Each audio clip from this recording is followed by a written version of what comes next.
Greetings builders, Daniel here and welcome to another top 3 video where every week I choose a topic and show you my 3 favorite builds of it.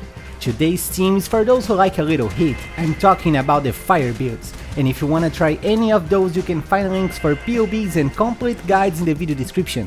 And if this video helps you, please leave a thumbs up to support the channel. Thank you very much and let's get into it.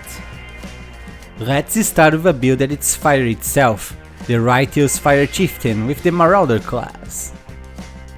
This is probably the easiest way to have such a strong presence. You just need to walk past the enemies and they will melt and explode without even touching you. To visit the pros of this build, I would start with how simple it is. Because of the Chieftain Ascendance, you only need to stack fire resistance to have all elemental resistance. Because of that, you can also easily cap your chaos resistance. Keeping on that topic, also because of the Chieftain Ascendance, you can also easily have 90% resistance to all elements, making you very tanky without much investment. Above all of that, Righteous Fire is a super fun and smooth build to play because you just run and shield shard your way through many maps per hour. Now to visit the cons, I'll start saying that this build doesn't have a big single target damage without a lot of investment. But don't worry, you'll be able to kill map bosses easily even on a low budget. This build is an amazing league starter and it's meant as a cheap and fast currency farmer. As for budget, this build is cheap, you can get it destroying early endgame maps with only around 70 chaos. To comfortable advance to yellow maps, I recommend investing around 120 chaos, and for easily completing your Atlas, you need to invest around 4 divines, mostly in your survivability. Don't forget that on PoEbuilds.net you can find a list with all the equipment that you need to buy for this build, with direct links for examples being sold by other players. You only need 2 mandatory unique items for this build. The first is the Rise of the Phoenix Shield that grants up to 200 life regeneration per second and most important, plus 5% to maximum fire resistance. Next, we also need the Cloak of Flames armor that grants 40% of the physical damage you take to be received as fire damage. This is great because we have 90% fire resistance.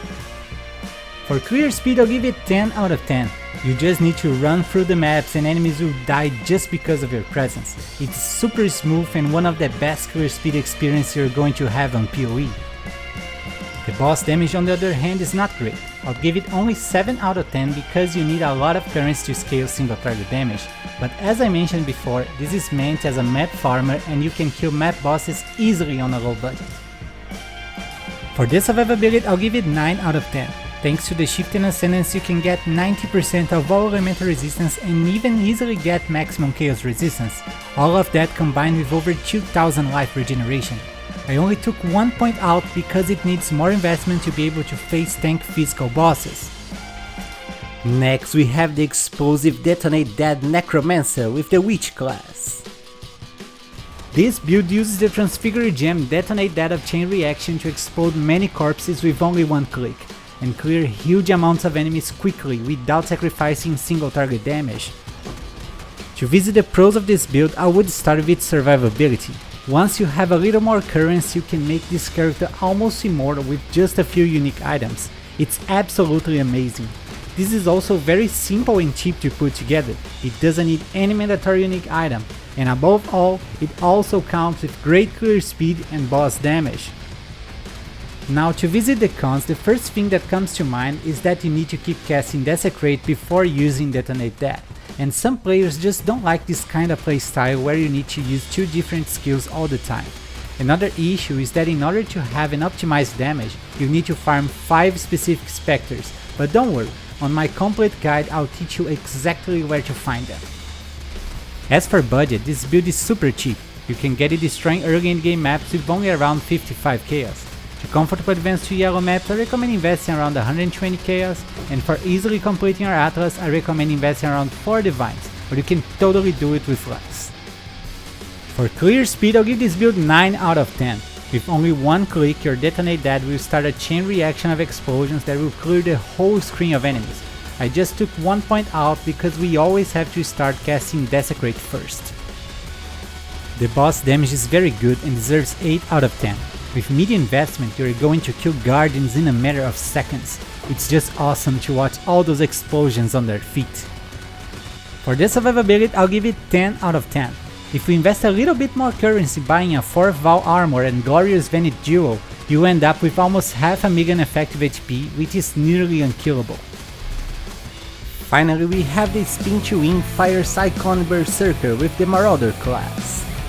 This build converts 100% of Cyclone's damage into fire to clear endgame maps like an amazing flame tornado. To list the pros of this build, I would start with the clear speed. With Cyclone you never need to stop moving, and that spin to win feeling is just awesome. This build also has a great single target damage with not much investment. Now to list the cons, the main issue of this build is survivability. Even though this build has many defensive layers, it also needs to stay very close to enemies, which is a vulnerable position. And as a Berserker you already take 10% increased damage. As for budget, you can get it destroying early endgame maps with only around 90 chaos. To comfortably advance to yellow maps you need to invest around 150 chaos, and for easily completing your Atlas I recommend investing around 6 divines, otherwise your survivability won't be enough and you'll end up dying a lot. You need 2 mandatory unique items for this build. The first one is the Gamahu's Flame Axe that already converts 60% of your physical damage to fire, grants 20% fire penetration and triggers Molten Burst on hits for a lot more single target damage. Next, we also need a Stampede Boots that guarantee that our movement speed is always 150% of its base. This is great because now we can replace the regular Cyclone with Cyclone of Tumult for a lot more damage and area of effect. For clear speed this build gets 9 out of 10. As mentioned before, Cyclone is an awesome skill that never stops moving.